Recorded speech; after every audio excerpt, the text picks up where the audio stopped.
Anggota Dewan Kehormatan HIPMI Sulsel periode 2013 hingga 2016 Ringo Boy menggugat pengurusan BPD HIPMI Sulsel periode 2013 hingga 2016 yang bertindak sebagai pelaksana musda dan juga menggugat BPP HIPMI periode 2015 hingga 2018 sebagai pihak yang mengesahkan musda HIPMI Sulsel di Hotel Clarion Desember 2016 lalu.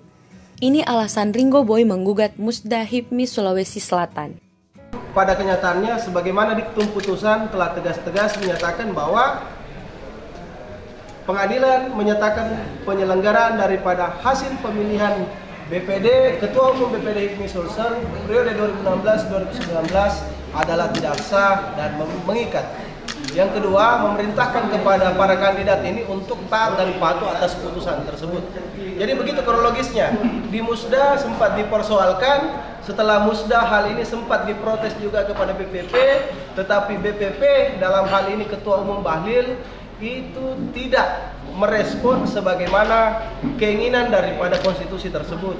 Sehingga itu juga yang menjadi alasan kenapa pihak BPP dijadikan sebagai tergugat dalam perkara ini, karena dianggap bahwa BPP itu melegitimasi apa yang menjadi produk musda yang kami anggap atau yang dianggap oleh penggugat sebagai sebuah cacat hukum daripada norma konstitusi.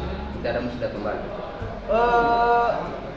Kalau telah dinyatakan batal atau tidak dinyatakan tidak sah, konsekuensi daripada putusan tersebut adalah menunjuk adanya musda kembali dan semua proses musda khususnya pada penentuan daripada jumlah utusan itu haruslah benar-benar terverifikasi sebagaimana keinginan dan mekanisme. Selain itu, ia juga menggugat Herman Heiser, Adi Nurhaldin dan Troy Martino sebagai 3 kandidat yang bertarung pada musda tersebut.